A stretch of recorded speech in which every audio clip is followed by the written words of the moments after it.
Dans cette première question, on cherche à calculer la limite de f de x tend vers moins l'infini et quand x tend vers plus l'infini. Donc pour la partie plus l'infini, c'est assez simple.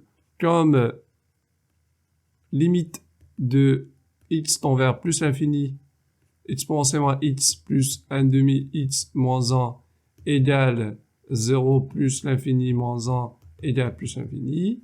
Et limite quand x tend vers plus l'infini de 4x égale plus l'infini, alors limite en plus l'infini de f de x égale plus l'infini. Très bien. Là, on va prendre soit x négatif, f de x égale 4x exponentielle moins x plus 1 demi x moins 1. Je vais factoriser par x, j'aurai 4x au carré multiplié par x exponentielle moins x plus 1 demi moins 1 sur 2x. D'accord? Or, limite de x tend vers moins l'infini de x exponentielle moins x égale limite de moins, on va mettre moins à l'extérieur, de moins x exponentielle moins x quand x tend vers moins l'infini. Et ça, c'est moins limite quand t tend vers plus l'infini de t exponentielle moins t, de plus t, pardon. Et ça, c'est plus l'infini avec t égale moins x. Ainsi, limite de f de x quand x tend vers moins l'infini égale moins l'infini. Donc là, c'est le produit. On a ici moins l'infini fois ce nombre qui est plus l'infini. Donc moins l'infini fois plus l'infini, c'est moins l'infini. On cherche à justifier que f est dérivable sur R et que quel que soit x dans R, f' de x égale 4 fois exponentielle moins x moins 1 fois 1 moins x. Alors, donc là, je vais vous montrer comment bien rédiger pour justifier que f est dérivable. On va dire que x associé 4x est dérivable sur R. D'accord? C'est un polynôme. X associé exponentielle moins x est dérivable sur R. Fonction classique exponentielle. X associé 1 demi x moins 1 est dérivable sur R car polynôme. Donc, x associé exponentielle moins x plus 1 demi x moins 1 dérivable sur R, somme de fonctions dérivables. Et finalement, x associé f de x est dérivable sur R comme produit de fonction. Produit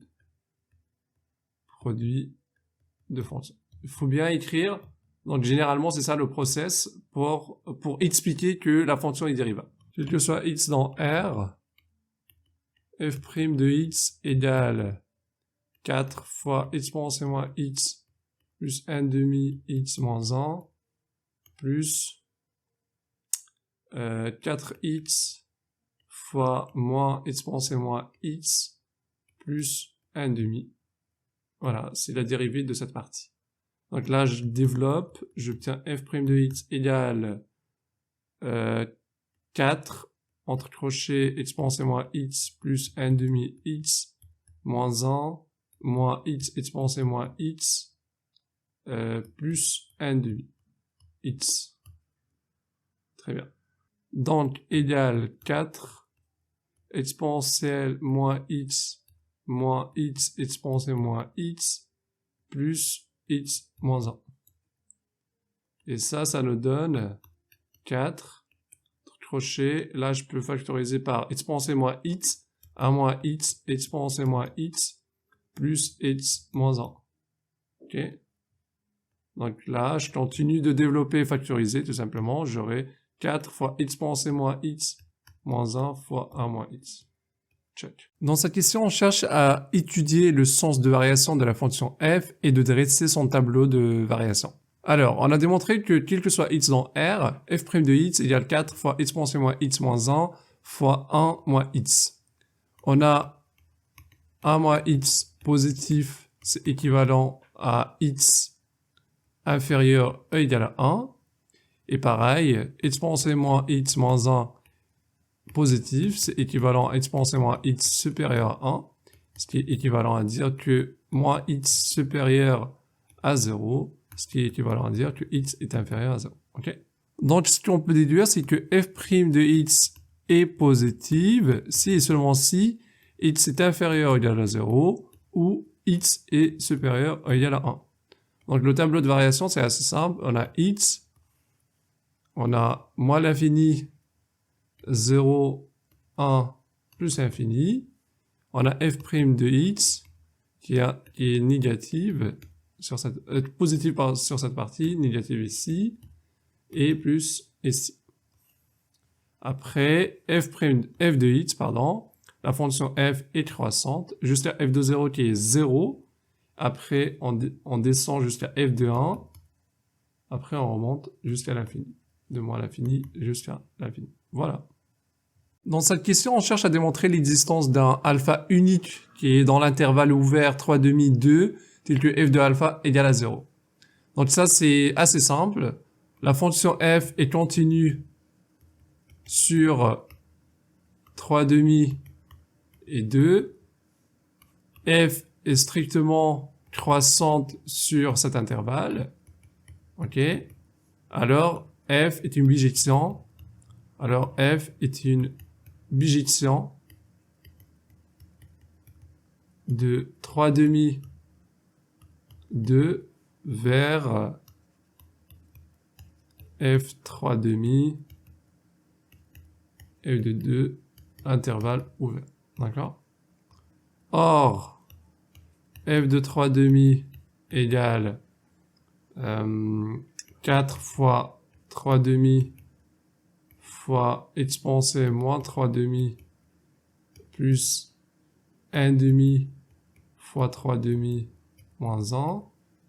Et ça, on va développer. Ça fait 6 fois expansé moins 3,5, c'est 1 sur 4,5. Moins, ça c'est 3, moins, ça fait moins 3 sur 4, je pense. Moins 1 sur 4, pardon. Là, c'est expansé 3,5 d'après l'énoncé, c'est à peu près 4,5. Okay? Donc ça, c'est une valeur strictement négative. Okay? F de 2, c'est 4 fois 2, expansé moins 2, plus 1,5 fois 2, moins 1, égale 8 fois expansé moins 2, strictement positif. D'accord? Ainsi, 0 appartient à l'intervalle f3,5, 2, f de 2, pardon, d'où l'existence d'un alpha unique dans 3,5, 2, tel que f de alpha égale 0. Dans cette question, on cherche à vérifier que exposé moins alpha égale 1 moins alpha sur 2. Question A, on a f de alpha égale à 0. Donc ça veut dire quoi? Ça veut dire 4 alpha expansé moins alpha plus 1,5 alpha moins 1 égale 0. Donc ceci implique que expansé moins alpha plus 1,5 alpha moins 1 égale 0, car alpha est strictement supérieur à 0. D'accord? Donc là, c'est assez simple. Exponentielle moins alpha égale 1 moins 1,5 alpha. Check. Dans cette question, on cherche à démontrer avec le théorème de Rolle qu'il existe x0 qui appartient à 0, 1, tel que f seconde appliqué à x0 égale à 0. Ok? Alors, donc là, ce qu'on va faire, c'est que on sait que f' est une fonction continue,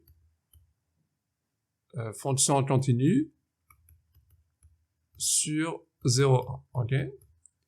Et que f' est dérivable sur 0, 1. Ok? Et en même temps, f' de 0 égale f' de 1 égale à 0. On a vu qu'il s'annule en 0 et 1. Donc ça, c'est les conditions de théorème de Rolle. Il existe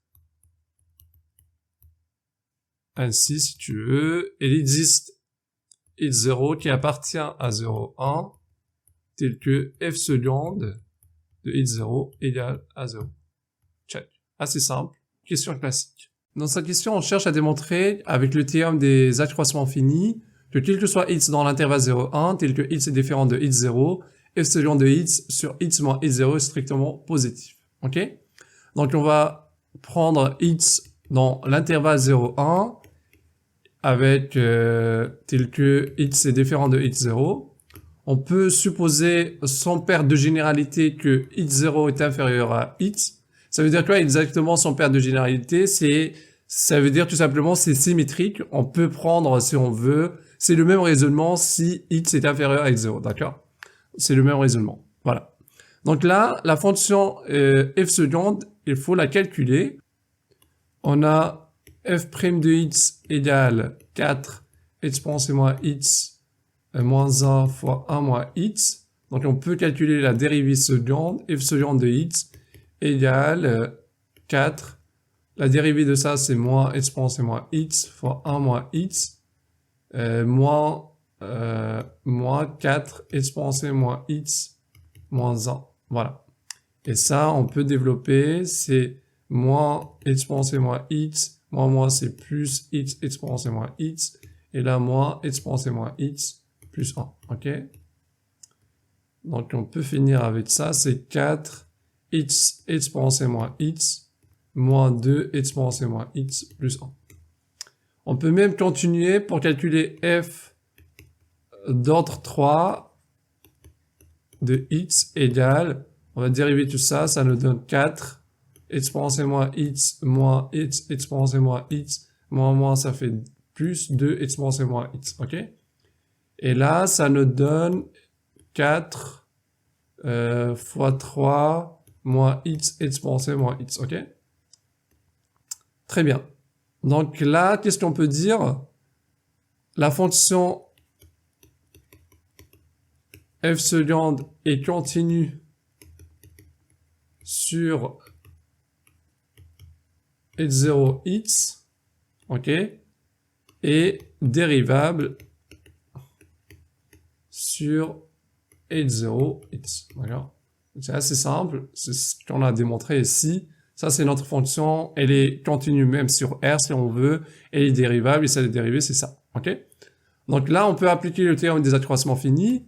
Elle est dictée dans l'intervalle x0 x, tel que f de x, f d'ordre 2 x moins f d'ordre 2 de x0 sur x moins x0 égale f d'ordre 3 de c, ok? On sait que f d'ordre 2 appliqué à x0, c'est 0, ça on le sait.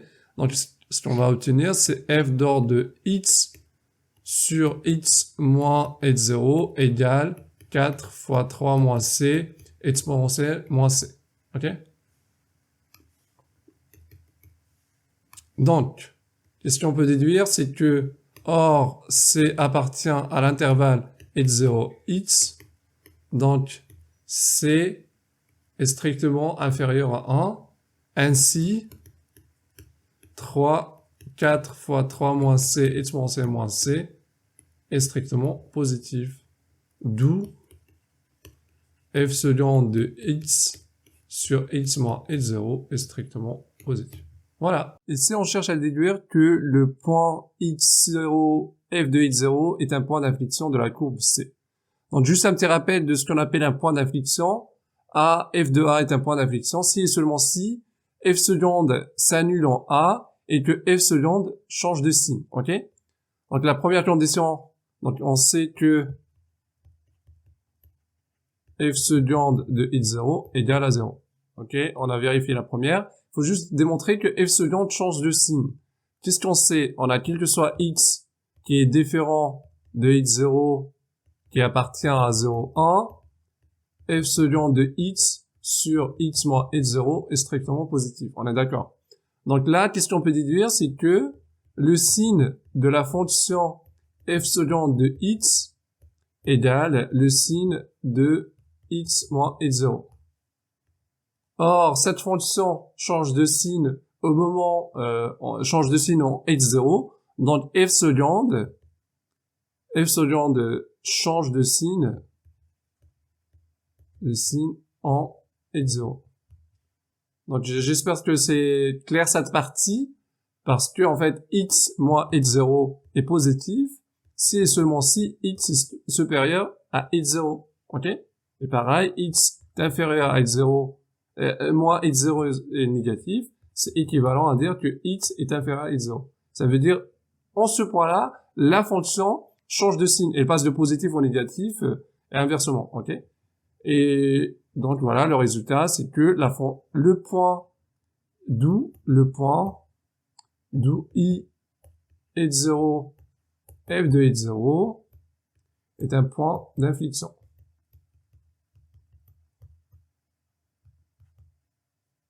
Donc ici, on cherche à vérifier que quel que soit x inférieur à alpha, f de alpha est inférieur à 0. Donc je vous ai mis ici le tableau de variation qu'on a trouvé dans les questions précédentes. On voit que x, quand elle est entre moins l'infini et alpha, on voit que la fonction f de x va partir de moins l'infini jusqu'à 0, va descendre et va remonter jusqu'à 0, après continuer jusqu'à l'infini. Donc qu'est-ce qu'on voit? Que quel que soit x inférieur à alpha, f de x est inférieur au max de f de 0 et de f de alpha. OK? Or, ces deux chiffres, ces deux nombres, c'est 0. Donc ça, c'est 0 et ça, c'est 0. Donc on déduit que f de x est inférieur. Dans cette question, on cherche à démontrer que l'intégrale de 0 à alpha f de x dx égale 2 tiers alpha fois alpha au carré moins 3. Et que alpha est supérieur strictement à 3,5 est inférieur à racine de 3. OK? Donc on commence. L'intégrale de 0 à alpha f de x dx égale l'intégrale de 0 à alpha 4x exponentielle moins x plus 1 demi x moins 1 dx. D'accord? Là, je vais utiliser la linéarité de l'intégrale. J'aurai 4 fois l'intégrale de 0 à alpha x exponentielle moins x dx plus 1 demi l'intégrale de 0 à alpha de x au carré moins, donc dx moins l'intégrale de 0 à alpha de x dx. OK? Donc là, si j'utilise une intégration par partie, ce que j'aurai, c'est l'intégrale de x exponentielle moins x dx égale l'intégrale de 0 à alpha de x exponentielle moins x moins 1 ici prime de dx. OK? Donc là, j'aurai x exponentielle moins x, exponentielle moins x, 0 et alpha, moins, ça fait plus, intégrale de 0 à alpha, de exponentielle moins x dx. OK? Et ça, c'est moins l'exponentielle moins x. D'accord? Donc, ce que j'obtiens à la fin, c'est moins x exponentielle moins x, moins l'exponentielle de moins x entre 0 et alpha. Et si on continue, et ben, j'obtiens moins alpha exponentielle moins alpha, moins exponentielle moins alpha plus 1. OK? Et si, il faut se rappeler que l'exponentielle de moins alpha, il y a 1 moins alpha sur 2. On l'a démontré dans les questions précédentes. Donc, on obtient moins alpha, 1 moins alpha sur 2, moins 1 moins alpha sur 2, plus 1. OK? Donc, ça égale à moins alpha plus alpha au carré sur 2, moins 1, plus alpha sur 2, plus 1. Donc, on peut simplifier. On obtient alpha au carré sur 2, moins alpha sur 2. D'accord? Donc, on a démontré cette première partie. Et là, c'est assez simple. Donc, on obtient au final l'intégrale de 0 alpha f de x dx égale à 4 fois cette partie, alpha au carré sur 2, moins alpha sur 2. Et je reviens sur les autres termes. Là, j'aurai x à la puissance 3 sur 6. X à la puissance 3 sur 6, c'est ça. Donc, plus alpha à la puissance 3 sur 6, moins, ici, c'est moins x au carré sur 2, donc c'est alpha au carré sur 2. Okay? Alpha au carré sur 2. Donc là, je peux encore simplifier, c'est 4. Je peux simplifier alpha au carré avec alpha au carré. J'aurai moins alpha sur 2, plus alpha à la puissance 3 sur 6. OK? Donc, je peux écrire, c'est 4 sur 6. Ici, j'aurai moins 3 alpha, plus alpha à la puissance 3. OK? Donc, ça me fait 4 sur 6. je peux factoriser avec alpha fois alpha au carré moins 3. Et là, c'est exactement 2 tiers alpha au carré moins 3. Check. Donc pour démontrer l'inégalité, on sait déjà que alpha est strictement supérieur à 3 sur 2. Il nous reste juste à démontrer que alpha est inférieur à racine de 3. On sait que quel que soit x inférieur à alpha, f de x est inférieur à 0. Donc ici, on applique l'intégrale de 0 à alpha de f de x dx est inférieur à 0. Donc l'intégrale de 0 à alpha de 0 d0 dx. Ok. Donc là, ce qu'on obtient immédiatement, c'est 3 sur 2, 2 tiers, pardon, de alpha fois alpha au carré moins 3 est inférieur à 0. Ok. Ainsi, qu'est-ce qu'on peut déduire? Que alpha au carré moins 3 est inférieur à 0. Car ce terme-là est positif. Alpha est positif. Strictement positif. D'où alpha est inférieur au égal racine de 3. Dans cette question, on cherche à calculer l'aire sous la courbe. Donc c'est assez simple ici. Donc d'après le cours, la fonction est négative. Donc l'aire sous la courbe égale moins l'intégrale de 0 à alpha f de x dx. Ok? Et ça, on sait que c'est moins 2 tiers alpha au carré moins 3. Donc on peut écrire c'est 2 tiers alpha 3 moins alpha au carré centimètre au carré. Okay.